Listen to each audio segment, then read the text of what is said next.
اعوذ باللہ من الشیطان الرجیم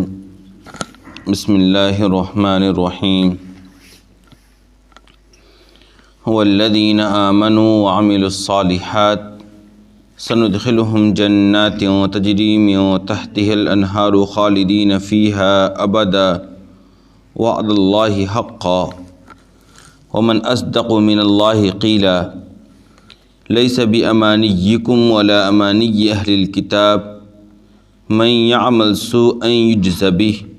ولا يجد له من دون الله وليا ولا نصيرا ومن يعمل من الصالحات من ذكر أو أنثى وهو مؤمن فأولئك يدخلون الجنة ولا يظلمون نقيرا ومن أحسن دينا ممن أسلم وجهه لله وهو محسن واتبع ملة إبراهيم حنيفا واتخذ الله إبراهيم خليلا وَلِلَّهِ مَا فِي السَّمَاوَاتِ وَمَا فِي الْأَرْضِ وَكَانَ اللَّهُ بِكُلِّ شَيْءٍ مُحِيطًا۔ جو لوگ ایمان لائے اور نیک اعمال کیا ہم انہیں ایسے باغات میں داخل کریں گے جس کے نیچے نہریں بہہ رہی ہوں گی، یہ لوگ اس میں ہمیشہ ہمیش رہیں گے۔ یہ اللہ کا سچا وعدہ ہے اور اللہ سے زیادہ بات کا کون سچا ہو سکتا ہے؟ نہ تمہاری آرزوئیں کافی ہیں اور نہ ہی اہل کتاب کی آرزوئیں کافی ہیں۔ جو شخص بھی برا عمل کرے گا اس کو اس کا بدلہ دیا جائے گا اور وہ اپنے لیے اللہ کے مقابلے میں کوئی یار و مددگار نہیں پائے گا۔ اور جو شخص نیک اعمال کرے گا چاہے وہ مرد ہو یا عورت بشرطے کہ وہ مومن ہو تو یہ لوگ جنت میں داخل ہوں گے اور ان لوگوں پر کھجور کی گٹھلی کے شغاف برابر بھی ظلم نہیں کیا جائے گا، اور اس شخص سے بہتر کس شخص کا دین ہو سکتا ہے جس نے اپنے وجود کو اللہ کے سامنے جھکا دیا جبکہ وہ نیکی کرنے والا ہو، حسن عمل کرنے والا ہو، اور جس نے ابراہیم کے سیدھے مذہب کی پیروی کی، اور اللہ نے ابراہیم کو اپنا خاص دوست بنا رکھا ہے۔ آسمانوں اور زمینوں میں جو کچھ ہے وہ اللہ ہی کا ہے اور اللہ نے ہر چیز کا احاطہ کر رکھا ہے۔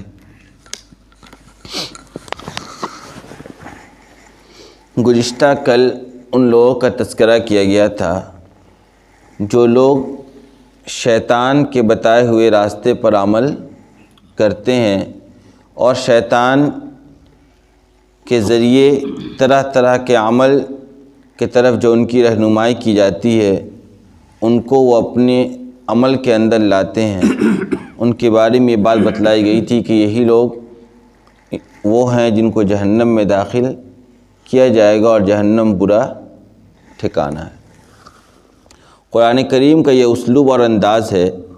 کہ جب بھی کسی مسئلے یا کسی واقعے کے پس منظر میں سزاؤں کا ذکر کرتا ہے، جہنم کا تذکرہ کرتا ہے، جہنم سزا کے طور پر دیے جانے کا ذکر کرتا ہے تو فوراً قرآن ان مومنین کے لیے جو اللہ کے لیے نیک اعمال کو انجام دیتے ہیں ان کو کیا کل قیامت کے دن بدلے میں دیا جائے گا یعنی جنت کا بھی تذکرہ کرتا ہے، تاکہ بندے صرف اور صرف سزا کو سن کر نا امید اور خوف و ہراس میں مبتلا نہ ہو جائیں، بلکہ ان کے اندر یہ امید جگی اور باقی رہے کہ اگر ہم اخلاص کے ساتھ اللہ کے لیے عمل کریں گے تو ہمارے لیے جنت بھی اللہ تبارک و تعالیٰ نے تیار کر رکھا ہے۔ یعنی جس طریقے سے اللہ تبارک و تعالیٰ ناراض ہوتا ہے اور ناراضگی کے سبب لوگوں کو جہنم میں داخل کرے گا، اسی طریقے سے اللہ تبارک و تعالیٰ نیک اعمال سے خوش بھی ہوتا ہے اور اس خوشی کی بنیاد پر اللہ تبارک و تعالیٰ اپنے نیک بندوں کو جنت میں بھی جگہ عطا فرمائے گا۔ یہ قرآن کریم کا اسلوب اور انداز ہے کہ جہنم اور اس کی خوفناکی اور وحشتناکیوں کے تذکرہ کے بعد فوراً جنت اور وہاں دیے جانے والے انعامات کا تذکرہ بھی قرآن کرتا ہے۔ اسی سلسلے میں آج کی پہلی آیت ہے جس کے اندر کہا کہ دیکھو جو لوگ ایمان لائیں اور نیک اعمال کیے، یعنی صرف ایمان کافی نہیں ہے بلکہ ایمان کے ساتھ ساتھ اعمال صالحہ بھی انہوں نے انجام دیا، تو ہم انہیں ایسے باغات عطا کریں گے جس کے نیچے نہریں بہہ رہی ہوں گی، اور یہ باغات ان کو دائمی طور پر عطا کیا جائے گا۔ یعنی ایسا نہیں ہے کہ چند روزہ یہ انعامات ہوں گے، بلکہ یہ وہ انعامات ہیں، یہ وہ باغات ہیں، یہ وہ نہریں ہیں، یہ وہ انعامات ہیں جن میں یہ لوگ ہمیشہ ہمیش رہیں گے، اور ان کو دائمی طور پر ان انعامات سے مستفید ہونے کا موقع عطا کیا جائے گا۔ اس کے بعد کہا کہ دیکھو ایسا نہیں ہے، یہ اللہ کا سچا وعدہ ہے۔ کس کا سچا وعدہ ہے؟ یہ اللہ کا سچا وعدہ ہے۔ ایسا نہیں ہے کہ صرف تمہیں بہلانے کے لیے اور پھسلانے کے لیے اس طرح کی باتیں کی جا رہی ہیں۔ وَمَنْ أَصْدَقُ مِنَ اللَّهِ قِيلًا، اللہ سے زیادہ کوئی بات کا سچا نہیں ہو سکتا ہے۔ جب اللہ نے وعدہ کر رکھا کہ ایمان اور اعمال صالحہ کی بنیاد پر ہم تمہیں باغات عطا کریں گے، تو لہذا اس وعدے پر تم یقین کرو، اور یقین کر کے تم بھی نیک اعمال کی طرف لگ جاؤ۔ اس کے بعد کی جو آیت ہے اس کے اندر ایک مکالمے کا تذکرہ ہے، اور وہ مکالمہ کے تذکرہ کے بعد محاکمہ بھی ذکر کر دیا گیا ہے، اور وہ راہیں اور ہدایتیں بھی بتلا دی گئی ہیں جس کے ذریعے سے ایک انسان کامیابی حاصل کر سکتا ہے۔ ہوا یہ تھا ایک مرتبہ کہ چند مسلمان اور یہودیوں کے درمیان گفتگو ہوئی، چند مسلمان اور یہودیوں کے درمیان ایک مجلس کے اندر گفتگو ہوئی، اس طور پر کہ مفاخرانہ گفتگو ہوئی، ہر ایک دوسرے کے اوپر فخریہ انداز میں اپنے بارے میں باتیں کر رہا تھا۔ یہودیوں نے کہا کہ دیکھو ہم تم سے زیادہ افضل اور اشرف ہیں، اس بنیاد پر چونکہ ہمارے نبی تمہارے نبی سے پہلے ہیں، اور اس بنیاد پر بھی کہ ہماری کتاب تمہاری کتاب سے پہلے نازل ہوئی ہے۔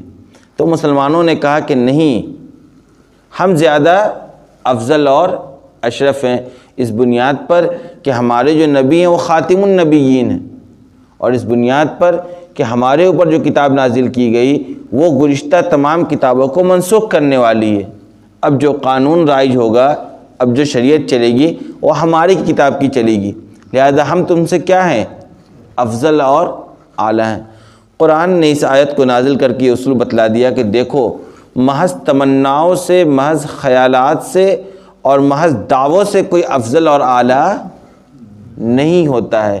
افضل اور اعلیٰ ہونے کا مدار صرف تمہاری تمنائیں یا تمہارا اپنے بارے میں یہ سمجھنا کہ میں کیا ہوں، اعلیٰ اور افضل ہوں، یا تمہارا اس سلسلے میں دعویٰ کرنا یہ کافی نہیں ہے، بلکہ قرآن نے کہا لیس بامانیکم ولا امانی اہل الکتاب، نہ ہی اہل کتاب کی تمنائیں اور نہ ہی تمہاری تمنائیں کافی ہیں اس بات کے لیے کہ کون اعلیٰ ہے اور کون افضل ہے، بلکہ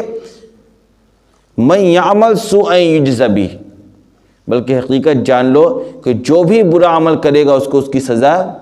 دی جائے گی۔ یہ نہیں دیکھا جائے گا کہ یہ کس نبی کو ماننے والا اور کس کتاب پر عمل کرنے والا ہے۔ جو بھی برا عمل کوئی بھی انسان کرے گا اس کو اس کا بدلہ اور اس کی سزا دی جائے گی۔ یہ اتنی خطرناک آیت ہے کہ حدیث میں آتا ہے کہ جب یہ ٹکڑا نازل ہوا کہ جو بھی کوئی برائی کرے گا اس کو اس کی سزا دی جائے گی، تو صحابہ کرام انتہائی فکر اور غم میں مبتلا ہو گئے کہ آخر ایسا کون ہو سکتا ہے کہ جس سے کوئی برائی نہ ہوئی ہو، اور جب ہر برائی کا بدلہ ملے گا تو ہم میں سے پھر کون بچے گا؟ آ رہی بات سمجھ میں؟ ایسا کون انسان ہے جو یہ دعویٰ کر دے کہ میں نے کوئی گناہ اپنی زندگی کے اندر نہیں کیا ہے، اور جب ہر گناہ کا کیا ہوگا؟ بدلہ ہی دیا جائے گا، سزا ہی دیا جائے گا، حساب کتاب ہی لیا جائے گا، تو پھر کون بچے گا کل قیامت کے دن؟ آ رہی بات سمجھ میں؟ تو اس آیت کے نزول کے بعد صحابہ کرام انتہائی رنج اور غم میں مبتلا ہونے لگے۔ پھر آپ صلی اللہ علیہ وسلم کے سامنے یہ ساری باتیں آئیں، تو آپ صلی اللہ علیہ وسلم نے کہا کہ دیکھو تم لوگ فکر میں مبتلا نہ ہو، بلکہ تم اپنی طاقت اور قدرت کے مطابق عمل کرتے رہو۔ کیوں؟ کیونکہ ضروری نہیں ہے کہ اس آیت کے اندر جو یہ بات بتلائی گئی ہے کہ جو بھی کوئی برا عمل کرے گا اس کو اس کی سزا دی جائے گی، اس سزا سے مراد جہنم کی ہی سزا ہو، بلکہ بہت ممکن ہے کہ دنیا کے اندر تمہیں جو تکلیفیں اور تمہیں جو آزمائشوں میں تم مبتلا ہوتے ہو، تمہیں جو تکلیف پہنچتی ہے، وہ سزا بھی تو ہے، وہ بھی تو سزا ہے۔ تو بہت ممکن ہے کہ یہاں جس سزا کا ذکر کیا گیا ہے یہ وہی سزا ہو جو تمہیں دنیا کے اندر تکلیف کی شکل میں، بیماری کی شکل میں اور پریشانیوں کی شکل میں دی جاتی ہے۔ آ رہی بات سمجھ میں؟ تب جا کر صحابہ کرام کو کہیں اطمینان حاصل ہوا۔ حدیث میں آتا ہے کہ ابوبکر صدیق رضی اللہ تعالیٰ عنہ نے جب اس آیت کو پڑھا اور اس آیت کے بارے میں ان کو علم ہوا تو ان کے اوپر اتنا اثر ہوا اس آیت کا کہ گویا ان کی کمر ٹوٹ گئی، ان کی ایسی کیفیت ہو گئی گویا کہ ان کی کمر ٹوٹ گئی کہ بھائی ایسا کیسے ہوگا، کون بچ سکتا ہے پھر کل قیامت کے دن جب ہر ایک کو اس کی سزا، اس کے عمل کا سزا دیا جائے گا، تو کوئی تو یہ دعویٰ کر نہیں سکتا کہ وہ گناہوں سے پاک اور صاف زندگی گزار کر آیا ہے، بلکہ ہر انسان کوئی نہ کوئی گناہ تو کرتا ہی۔ انسان تو الانسان مرکب من الخطا والنسیان، انسان کو بنایا گیا ہے خطا اور نسیان سے، تو انسان سے تو گناہ کا صدور ہوگا ہی ہوگا۔ جب گناہ کا صدور ہوگا اور اس پر جب پکڑ ہونے لگے گی تو کوئی بچ سکتا ہے؟ آپ اندازہ لگائیے کتنے سخت ترین یہ آیت ہے۔ تو اس کا اثر یہ ہوا تھا ابوبکر صدیق رضی اللہ تعالیٰ عنہ پر کہ ان کی کمر ٹوٹ گئی، ان کو ایسا احساس ہونے لگا، انتہائی غم میں مبتلا ہو گئے۔ تو آپ صلی اللہ علیہ وسلم نے جب یہ اثر دیکھا ان کے اوپر تو ان سے پوچھا ابوبکر کیا بات ہے؟ تو انہوں نے بتایا کہ یا رسول اللہ اس آیت نے تو میری حالت خراب کر رکھی ہے، آخر ہم میں سے کون بچے گا کل قیامت کے دن؟ تو آپ صلی اللہ علیہ وسلم نے کہا کہ اے ابوبکر تم اور تمہارے جو مومن بھائی ہیں وہ بے فکر رہیں اس بنیاد پر کہ تمہیں جو دنیا کے اندر تکلیف دی جاتی وہ بھی تمہاری گناہوں کا کفارہ ہوتا ہے، تمہیں جو دنیا کے اندر تکلیف دی جاتی وہ بھی تمہاری گناہوں کا ہی سزا اور بدلہ ہوتا ہے، لہذا یہاں اس بدلے سے مراد جہنم کا ٹھکانہ ہی نہیں ہے، بلکہ دنیا میں بھی تمہیں جو تکلیفیں اور آزمائشیں سے مبتلا کی جاتے ہو وہ بھی تمہاری گناہوں کا کفارہ بن کے تمہاری گناہوں کا سزا بن جاتا ہے۔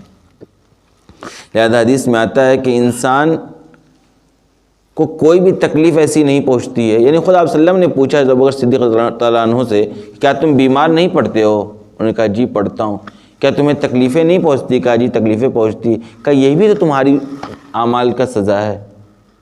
یہ بھی تو تمہارے لیے سزا ہی کے طور پر ہے، لہذا تم فکر مندی کو چھوڑ دو اور اپنے جو بھی تمہارے اندر وسعت ہے اور طاقت ہے اور صلاحیت ہے اس کو بجا لاتے ہوئے نیک اعمال کی طرف تم لگے رہو۔ حدیث میں آتا ہے کہ مومن کو کانٹا بھی چبھتا ہے تو اس کے بدلے میں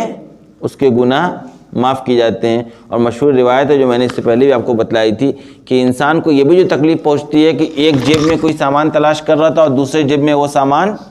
نکلا، اس میں بھی جو ذرہ برابر انسان کو تکلیف پہنچتی ہے اس کے عوض میں بھی اللہ تبارک و تعالیٰ گناہوں کو معاف کر ڈالتا ہے۔ تو پہلے تو قرآن نے کہا کہ دیکھو بھائی صرف تمناؤں سے اور دعووں سے اور صرف خیالات بنا لینے سے اور صرف فخر کر لینے سے کہ میں کیا ہوں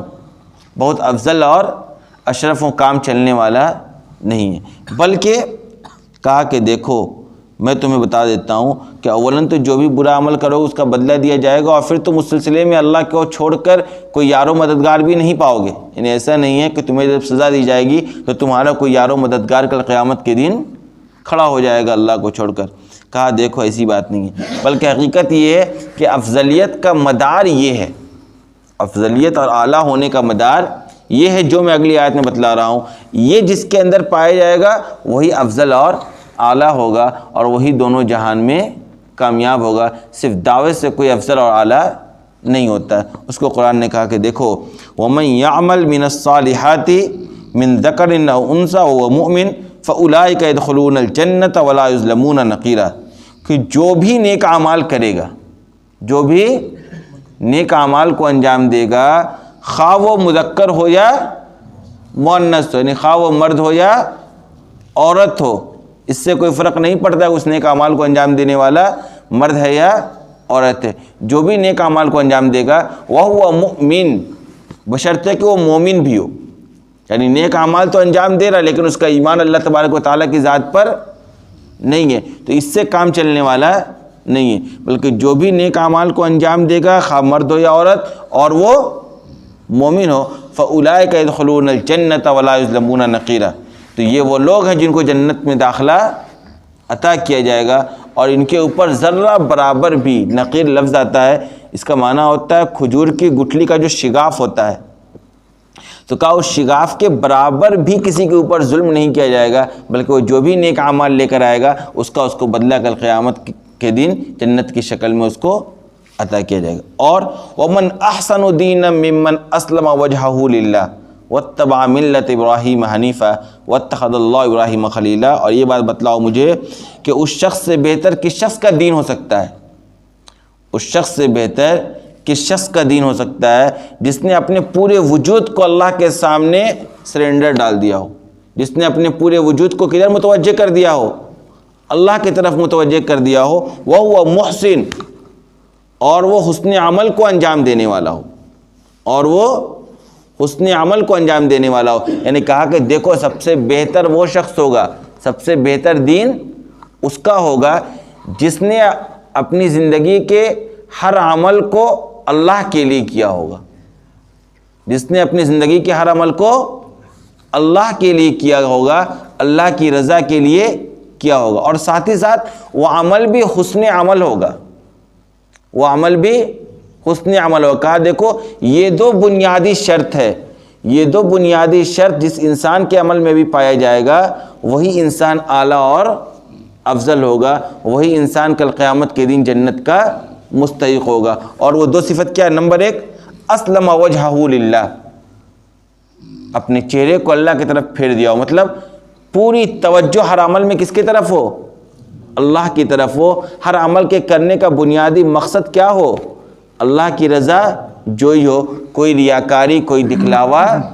نہیں ہو، اور ساتھ ہی ساتھ حسن عمل بھی ہو۔ اب کیا ہے یہ؟ اس کو سمجھیے، بہت بنیادی چیز ہے۔ آج آپ دنیا کے اندر جو بھی گمراہیاں دیکھتے ہیں، جو بھی پارٹی پٹول دیکھتے ہیں، آپ جو بھی فرقہ واریت دیکھتے ہیں، یہی دو بنیادی وجہ ہے جن میں سے کہیں جہاں بھی آپ کو دکھتا ہے اختلاف، تو دونوں میں سے کوئی ایک چیز نہیں پایا جاتا جس کی بنیاد پر اختلاف ہوتا ہے۔ نمبر ایک، اخلاص۔ جہاں اخلاص نہیں پایا جائے گا، دکھلاوا ہوگا، وہاں وہ عمل مفید نہیں ہو سکتا ہے، نمبر ایک۔ نمبر دو، حسن عمل، وہ محسن۔ حسن عمل کیا ہے؟ حسن عمل کا مطلب یہ ہے کہ وہ عمل شریعت کے مطابق ہو۔ حسن عمل، کوئی عمل بہتر عمل کب ہوتا ہے؟ کسی عمل کے اندر حسن کب آتا ہے؟ جب وہ شریعت کے قاعدے کے مطابق ہو۔ مطلب یہ ہے کہ اخلاص کے ساتھ آپ جو عمل بھی کر رہے ہیں وہ عمل بھی ان اصولوں پر کیا گیا ہو جن اصولوں پر شریعت نے اس عمل کو انجام دینے کا آپ کو مکلف بنایا ہے۔ مطلب شریعت نے کہا ہے کہ ظہر میں 4 رکعت فرض ہے۔ شریعت نے کیا کہا ہے؟ ظہر کے اندر 4 رکعت فرض ہے، تو 4 ہی رکعت فرض ہے، نہ آپ کا 3 پڑھنا کار خیر ہوگا اور نہ ہی آپ کا 5 پڑھنا مقبول ہوگا۔ آ رہی بات سمجھ میں؟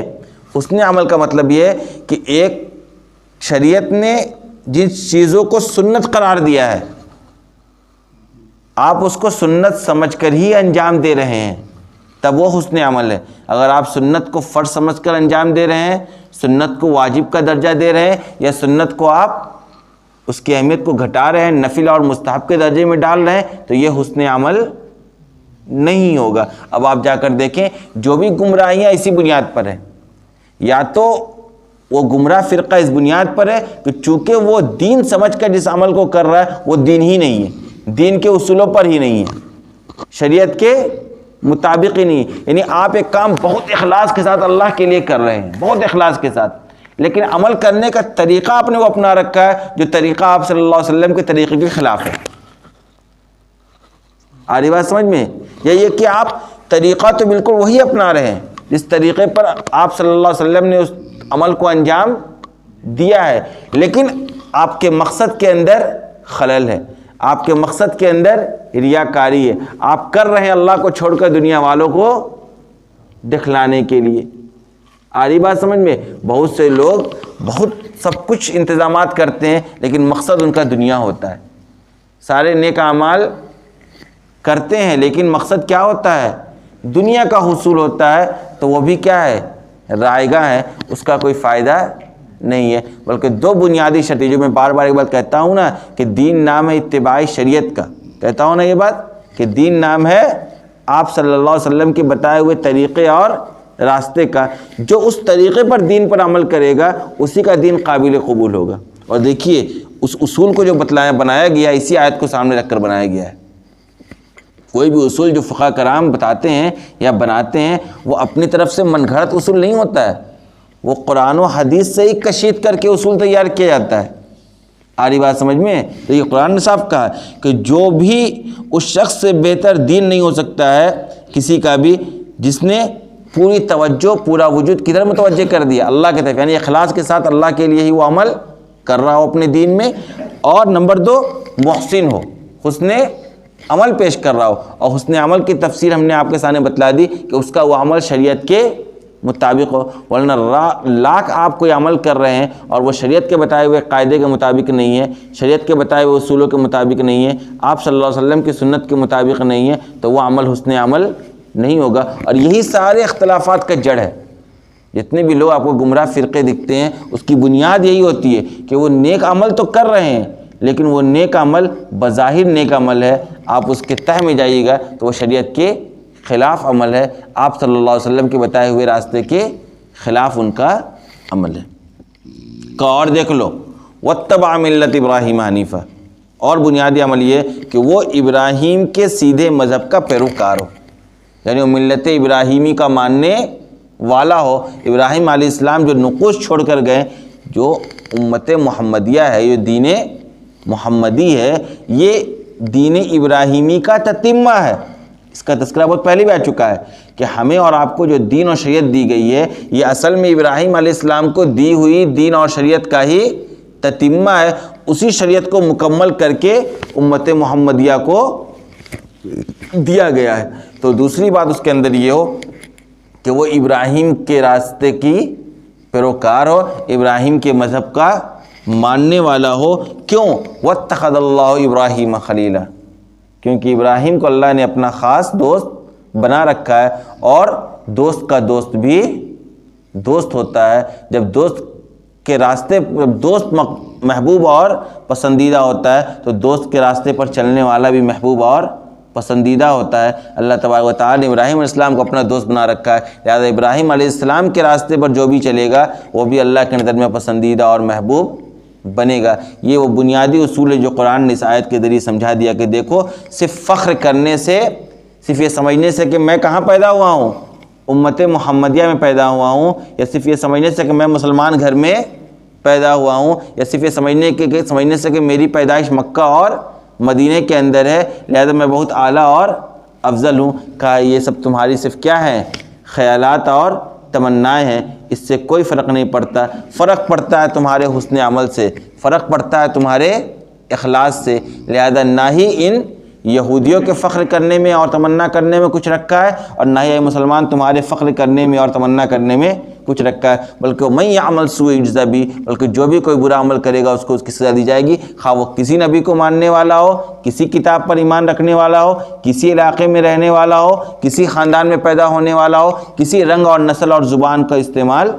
کرنے والا ہو۔ اس سے اللہ کی نظر میں کوئی فرق نہیں پڑتا ہے۔ اللہ دل دیکھتا ہے اور عمل دیکھتا ہے کہ اس کا عمل میرے شریعت کے مطابق اور میرے رسول کی سنت کے مطابق ہے یا نہیں ہے۔ یہی وہ بنیادی عمل ہے اور بنیادی اصول ہے جس پر جو انسان عمل کرے گا وہ ترقیات کو حاصل کرے گا، وہ اللہ کی نظر میں اپنی اہمیت کو بڑھاتا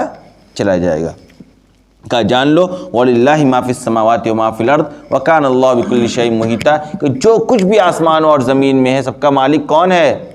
اللہ تبارک و تعالیٰ کی ذات ہے۔ ساری چیزیں کس کے اختیارات میں ہیں؟ اللہ تبارک و تعالیٰ کے اختیار میں ہے، اور اس نے ہر چیز کا احاطہ کر رکھا اپنے علم کے اعتبار سے، کوئی چیز اس کے علم سے باہر نہیں ہے۔ وہ بہتر طریقے سے جانتا ہے کہ بندہ یہ عمل میرے لیے کر رہا ہے یا دنیا والوں کے لیے کر رہا ہے، بندہ یہ عمل میری خوشنودی کے لیے کر رہا ہے یا لوگوں سے واہواہی لوٹنے کے لیے کر رہا ہے، بندے کا یہ خرچہ کرنا، بندے کے یعنی انسان کا، مسلمانوں کا ایک بنیادی عمل یہ ہونا چاہیے کہ وہ اپنی زندگی میں کوئی بھی عمل کو انجام دے، خواہ وہ نماز ہو، خواہ وہ روزہ ہو، خواہ وہ زکوٰۃ ہو، خواہ وہ حج ہو، یعنی فرائض کے قبیل سے ہو، سنت کے قبیل سے ہو، نوافل کے قبیل سے ہو، حسن اخلاق کے قبیل سے ہو، مستحبات کے قبیل سے ہو، حرام کو چھوڑنے کی طرف سے ہو، مکروہات کو چھوڑنے کی طرف سے ہو، کوئی بھی عمل مسلمان کرے تو مسلمان پہلے اس عمل میں غور کر لے تھوڑی دیر ٹھہر کے کہ میں اس عمل کو جس طریقے سے انجام دے رہا ہوں وہ طریقہ ہے یا نہیں جو شریعت کو مقبول ہے، یہ کہ میں اس عمل کو دین تو سمجھ کے کر رہا ہوں لیکن طریقہ میں نے وہ اپنا رکھا ہے جو سنت کے خلاف ہے، جو شریعت کے خلاف ہے۔ اس میں غور کرنا چاہیے اور اپنے دل کو بھی ٹٹولنا چاہیے کہ میں یہ عمل کو کس بنیاد پر انجام دے رہا ہوں۔ آیا میرا مقصد صرف اور صرف دنیا کمانا ہے؟ آیا میرا مقصد صرف اور صرف اپنے محلے میں چودراہٹ قائم کرنا ہے؟ آیا میرا مقصد صرف اور صرف اپنا فخر بیان کرنا ہے، اپنے آپ کو اعلیٰ اور افضل قرار دینا ہے؟ یا میرا مقصد صرف اور صرف اللہ تبارک و تعالیٰ کی رضا جوئی اور اس کی خوشنودی ہے؟ جب بندہ ان چیزوں میں غور کر کے عمل کرے گا تو انشاءاللہ اللہ تبارک و تعالیٰ اس کو حسن عمل کرنے کی توفیق بھی عطا فرمائے گا۔ وآخر دعوانا الحمدللہ۔